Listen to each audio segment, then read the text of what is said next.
Olá, minha amiga, meu amigo.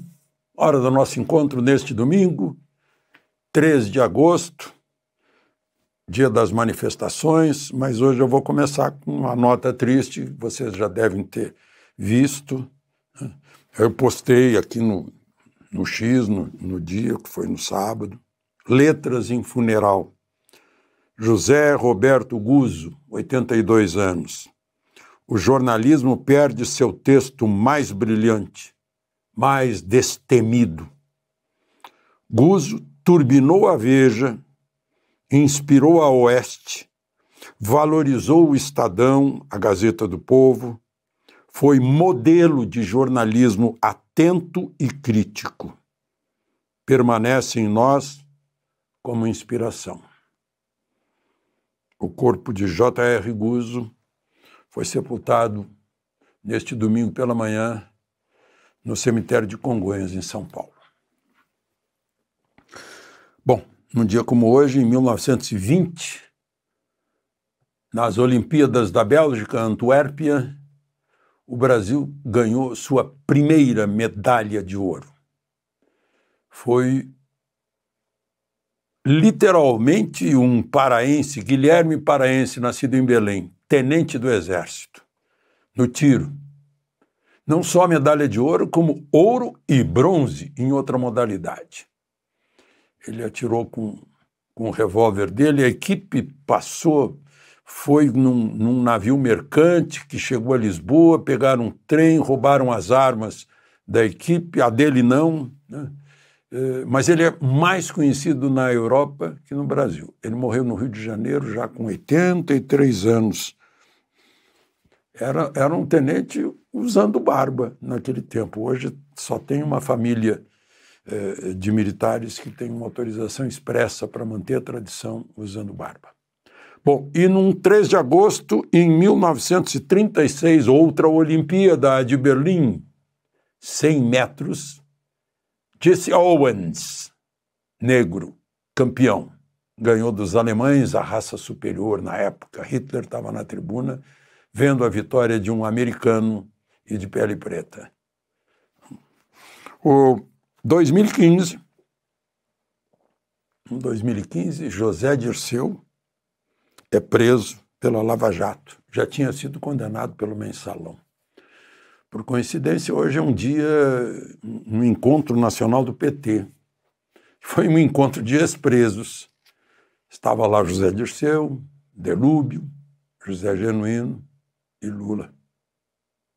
Bom, vamos ao que está acontecendo nesses dias, principalmente no dia de hoje. Lembre-se de se inscrever e ao final de deixar o gostei ou não gostei.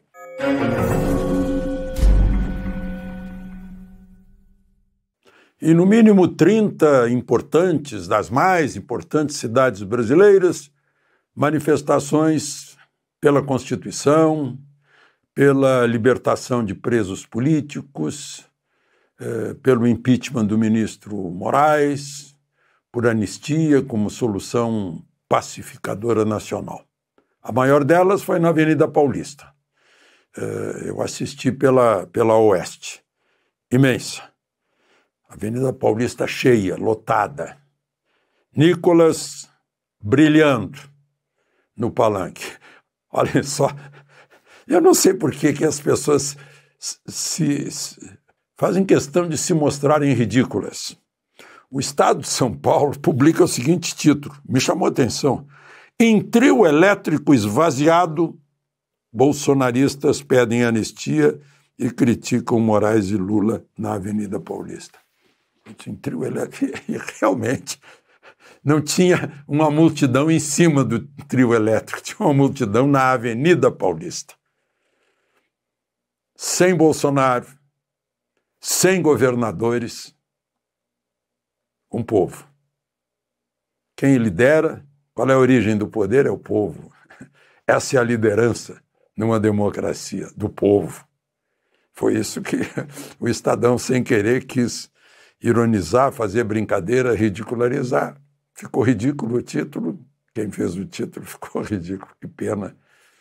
No dia que a gente lembra de um grande jornalista dando exemplos, E depois pegam, lá no G1, pega sempre. A USP disse que tinha 37.600 pessoas. Eu vi aquela massa e fiz o cálculo sabendo das medidas. Largura 55 metros, de esquina a esquina 100 metros, 5.500 metros quadrados. Olhei, está todo mundo apertadinho, 4 por metro quadrado. Já tem, de esquina a esquina já tem 20 mil.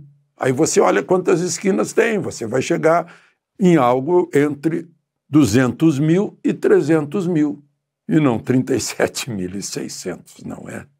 Mas, enfim, isso é secundário. Sóstenes Cavalcante, o líder do PL na Câmara, falando, lembrou dessa coisa ridícula. Mas Nicolas Ferreira foi brilhante. Aqui em Brasília estava cheio também. Foi pela manhã, deputados locais, mais o desembargador aposentado Sebastião Coelho, né? Tiveram que retrair o som, porque escolheram na frente do Banco Central, mas não fica muito longe do hospital de base. Aí não dá para fazer barulho, né? Vitória, Vila Velha, meu Deus, muita gente. Rio de Janeiro, Copacabana, idem. Bolsonaro gravou para o Rio de Janeiro, o Eduardo gravou para São Paulo e Belo Horizonte. Belo Horizonte cheio de gente também, Salvador, Belém, enfim, em todas as capitais, muita gente, Porto Alegre, idem, né? Mostrando a vontade popular, a liderança popular. Parece que o povo já tirou das costas a Magnitsky, ajudou, tirar das costas o medo de sair para a rua e ser preso, ir para o presídio e pegar 17 anos de prisão. Por falar nisso, vejam só o destino, como elabora as coisas. A lei Magnitsky, o Sergei Magnitsky, que esteve preso, torturado, hoje é o Daniel Silveira, com problema de perna, com risco de vida. Ontem foi o Clesão, que morreu na prisão como Sergei Magnitsky. O Felipe, que está lá, está com tornozeleira, mas teve 6 meses de prisão, inclusive em solitária, escura. Felipe Martins. Aliás, estranho, vocês notaram, vocês ouviram a audiência, ele e o juiz auxiliar? Vocês notaram que o juiz auxiliar chamava ele de Felipe? Tal como estava escrito lá naquela entrada falsa dele, lá, que estranho. Uma mera coincidência, óbvio, né? Bom, eu falei dos ministros, né? Na saída da missa hoje, lá no Mosteiro de São Bento, me perguntaram por que os 3 ministros fizeram os discursos que fizeram, fazendo aquelas afirmações que todo mundo viu que não é, né? Ministro Barroso, presidente, o decano, ministro Gilmar, e o alvo da Magnitsky, o atingido pela Magnitsky, ministro Moraes. Eu respondi, pois é, eles preferem acreditar nos áulicos. E os áulicos são os maiores traidores, porque não contam a verdade para poder aplaudir. Deveriam acreditar um pouco nos críticos, que aí ficariam mais próximos da realidade. Mas aí eu assisti, que vergonha do jornalismo de hoje, geral, né? No dia em que enterramos um dos grandes do jornalismo, eu até lembrei daquele episódio do filósofo da Paraíba, Pernambuco, Suassuna, Ariano Suassuna, quando ele fala do Chimbinha é gênio, aí ele diz, mas o que eu vou dizer do Beethoven, do Chopin, né? Se o Chimbinha é gênio. Aí eu lembrei, né? Se fazem um velório no Teatro Nacional, Teatro Municipal, onde fazer o velório do Guzzo. Teremos que construir uma pirâmide, então. Né? Mas no dia em que sepultamos o Guzzo, eu ouço uma ex-vendedora de solda para a oficina mecânica, chamada Bárbara, que está todos os dias na nossa casa com... Te atualizei, Bárbara. Ela pegou os 3 discursos e fez o que todo jornalista seria obrigado a fazer, porque essa é a função do jornalista. Quem não lembrar disso, que vá ler Milor Fernandes, que diz que jornalismo não é elogio, não é aplauso, não são áulicos, são críticos. Jornalismo existe para defender a sociedade, aqueles que acreditam no jornalismo para mostrar aquilo que está errado no Estado, que é o nosso grande servidor e aplicador de leis, etc. Ela pegou cada um dos discursos dos 3, Moraes, Barroso, Gilmar, e foi nos arquivos de vídeo e mostrou por que aquilo que eles disseram agora não é aquilo que disseram antes, nem aquilo que realmente aconteceu e que está acontecendo. Ela fez o que o jornalismo deveria fazer. Está ensinando. Para mim, ela é a melhor jornalista que temos aí, a melhor repórter, investigadora. Ela é bárbara. Bom, Lei Magnitsky. Eu também postei no X um pouquinho de Lei Magnitsky, só para lembrar. A Lei Magnitsky não vai salvar o Brasil, porque quem pode recuperar as liberdades fundamentais e a Constituição são os brasileiros. Mas a Magnitsky sacode a nossa responsabilidade e os nossos brios. Eu diria que está sacudindo também os brios do Senado, que reabre nessa segunda-feira, junto com a Câmara.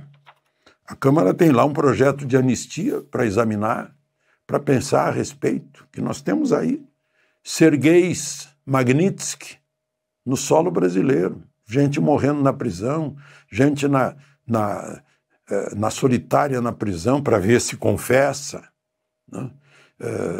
Gente doente na prisão que não é tratada, né? Ou que é mal tratada. Vai abrir agora Câmara e Senado. Aí eu vi um levantamento feito, parece que foi o Nicolas que andou fazendo, ou ele próprio fez, ou alguém fez para ele. Dos 81 senadores, são necessários 54 para aprovar um impeachment de ministro do Supremo. Tem 34 já claramente favoráveis, 19 claramente contra impeachment. E estão relacionados 28 indecisos. Então, se não, desses 28, se 20 não vierem a favor do impeachment, não tem impeachment lá no Senado. Só para lembrar, porque eu já vi o ministro, um dos discursos de que eu falei na reabertura do semestre do Judiciário, foi o ministro Moraes falando em a inconstitucional anistia. Não, está escrito na Constituição, no artigo 48. 48. Cabe ao Congresso Nacional a concessão de anistia. Não diz que cabe ao Supremo, cabe ao Congresso.